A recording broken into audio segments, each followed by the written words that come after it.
नमस्कार दोस्तों, ये मेरा दूसरा अटेम्प्ट है लाइव वीडियो बनाने में। फेसबुक लाइव पे मेरा पहला वीडियो है। पिछले 2 वीडियोस में मेरे को किसी ना किसी के कॉल्स आ गए थे। आई होप इस बार ऐसा ना हो।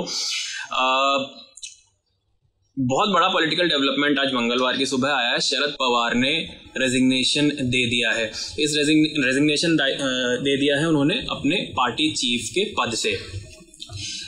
शरद पवार के इस डिसीजन से बहुत सारे पॉलिटिकल पंडित्स, बहुत सारे लोग जो पॉलिटिक्स को फॉलो करते हैं, ऑब्जर्व करते हैं, वो एकदम शॉक्ड रह गए, एकदम सरप्राइज्ड रह गए कि अचानक कैसे हो गया। क्योंकि शरद पवार तो बहुत मुखर थे ऑपोजिशन यूनिटी के लिए। कई बार उन्होंने राहुल गांधी की तारीफ की, कई बार उन्होंने खुल के ये बोला कि ऑपोजिशन यूनिटी इंडियन डेमोक्रेसी के लिए बहुत ज़्यादा ज़रूरी है। और साथ ही साथ बहुत बड़े बड़े अटेम्प्ट्स वो कर रहे थे to stitch the opposition together. But अचानक से ये क्या हुआ कि उन्होंने पार्टी चीफ के पद से इस्तीफा दे दिया। इसके लिए हमें थोड़ा सा पीछे चलना पड़ेगा और 2 बहुत छोटे से डेवलपमेंट्स जो अभी रिसेंटली हुए हैं और शायद मीडिया ने मिस कर दिया, उनको याद करना पड़ेगा। अक्सर हम लोग पॉलिटिक्स में होने वाले बड़ी चीज़ों को ध्यान रखते हैं और छोटी चीज़ों पे ध्यान नहीं देते। पहला डेवलपमेंट तो ये था कि इंडिया टुडे की एक रिपोर्ट 10 दिन पहले आई थी। उसमें ये लिखा था कि शरद पवार के भतीजे अजीत पवार, जिन्हें पार्टी में नंबर 2 माना जाता है, उनके खिलाफ एक ईडी की जांच चल रही थी, जिसमें से ईडी ने उनका और उनकी वाइफ का नाम ड्रॉप कर दिया था। पहला डेवलपमेंट। दूसरा डेवलपमेंट ये कि सुप्रिया सुले ने कहा था कि अगले 15 दिन में एनसीपी की साइड से 2 बड़े एक्सप्लोजन्स होने वाले हैं, पॉलिटिकल बम फटने वाले हैं। उनके एग्जैक्ट वर्ड्स थे, एक दिल्ली में फटेगा, एक मुंबई में फटेगा। तो इन दोनों स्टेटमेंट्स का और इन दोनों डेवलपमेंट्स का आखिर मतलब क्या है? पहला बम तो देखिए फट चुका है, इस्तीफा दे दिया है शरद पवार ने। इस्तीफा क्यों दिया? अब क्वेश्चन ये है, किसी रिपोर्ट में नहीं लिखा हुआ कि इस्तीफा क्यों दिया। जो मैं बोलने जा रहा हूँ, जो मैं आपको बताने जा रहा हूँ, मेरा अपना पॉलिटिकल एनालिसिस है और वो ये है कि भारतीय जनता पार्टी के साथ एनसीपी अब जा रही है। ये एकदम तयशुदा बात है कि अब एनसीपी भारतीय जनता पार्टी के साथ और शिंदे गवर्नमेंट जो कि महाराष्ट्र में है उसके साथ अपना कोलिजन में शामिल होने जा रही है। इससे 2 इमीडिएट डेवलपमेंट होंगे। जो दूसरा डेवलपमेंट सुप्रिया सुले बोल रही थी दिल्ली में होने वाला है, वो दूसरा डेवलपमेंट कुछ और नहीं है। वो डेवलपमेंट सिर्फ और सिर्फ इतना है कि एनसीपी को कैबिनेट में एक सीट मिलने वाली है दिल्ली में, और हो सकता है कि 1, 2 या 3 या 4 दिन के अंदर हो जाए। साथ ही ऑब्वियसली महाराष्ट्र में भी बहुत सारे रिपोर्ट्स, बहुत सारे स्पेकुलेशंस ऐसे आ रहे थे कि एकनाथ शिंदे के साथ के कैंप वाले कुछ एमएलएज उनसे खुश नहीं हो सकता है, वो वापस से उद्धव ठाकरे का दामन थाम ले, तमाम बातें निकल के आ रही थी। साथ ही हमें इस बात का ध्यान रखना चाहिए कि 52 सीटें हैं एनसीपी के पास। कुछ ऐसा होता है कि कल को कुछ एमएलएज निकल भी जाते हैं महाराष्ट्र के एमवीए वाले घड़े से, तो ऑब्वियस सी बात है कि बीजेपी के पास, एकनाथ शिंदे के पास या फडणवीस के पास अपने नंबर्स स्टैक्ड अप रहेंगे, नंबर्स उनके पास में रहेंगे, तो उनकी गवर्नमेंट पे महाराष्ट्र में एटलीस्ट कोई खतरा नहीं आएगा। लेकिन ये छोटी बात है। छोटी बात ये ऐसे है कि महाराष्ट्र को बीजेपी किसी ना किसी तरीके से मैनेज कर ही लेती।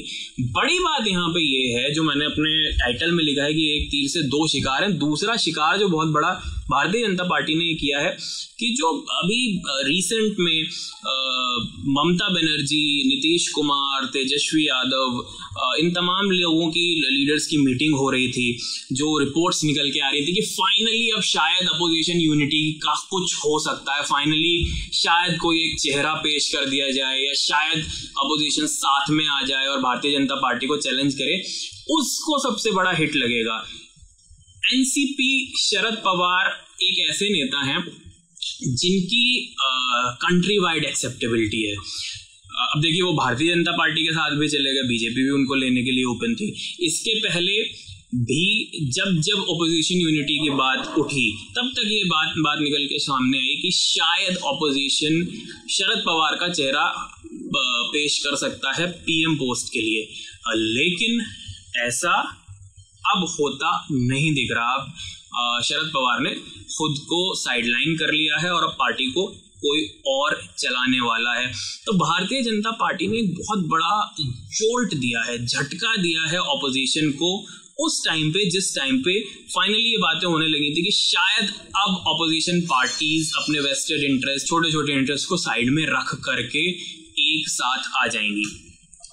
तो पहला बीजेपी ने ये काम किया कि अपनी सरकार को मजबूती दी, अगर मेरा एनालिसिस सही है, और क्या कहते हैं शरद पवार की एनसीपी, जो कि मुझे बिल्कुल ऑब्वियस दिखाई दे रहा है, बीजेपी के साथ चली जाती है। तो पहला बीजेपी ने जो काम किया है वो यह किया है कि बहुत बड़ा कि महाराष्ट्र में अपने नंबर्स स्टैकअप किए, अपनी गवर्नमेंट को सुरक्षित कर लिया है।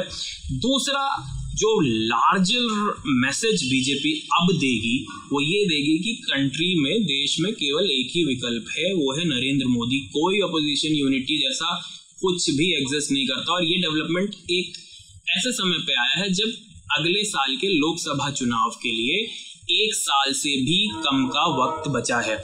तो और जो अपफ्रंट चीजें हो रही थी वो अपने आप में अलग थी, लेकिन अंदर खाने भी शरद पवार का बहुत बड़ा रोल था ममता बनर्जी को कन्विंस करने में, नीतीश कुमार को कन्विंस करने में, यूपी में अखिलेश यादव को कन्विंस करने में।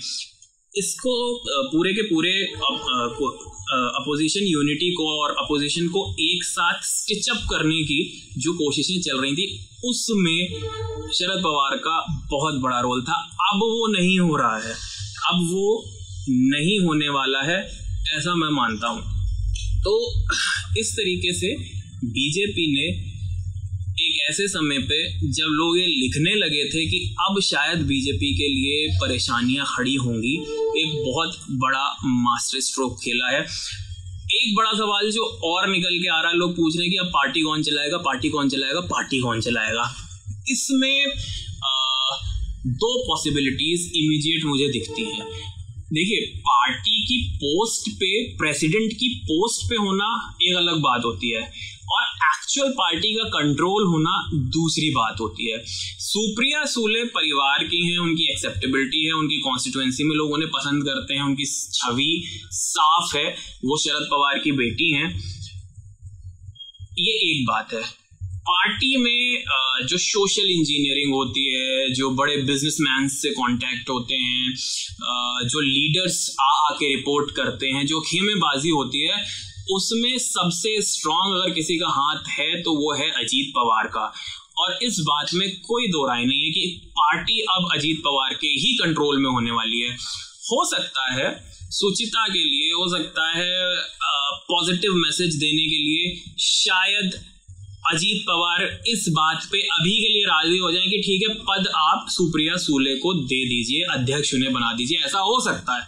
लेकिन कंट्रोल पार्टी पे सिर्फ एक आदमी का रहेगा और वो है अजीत पवार।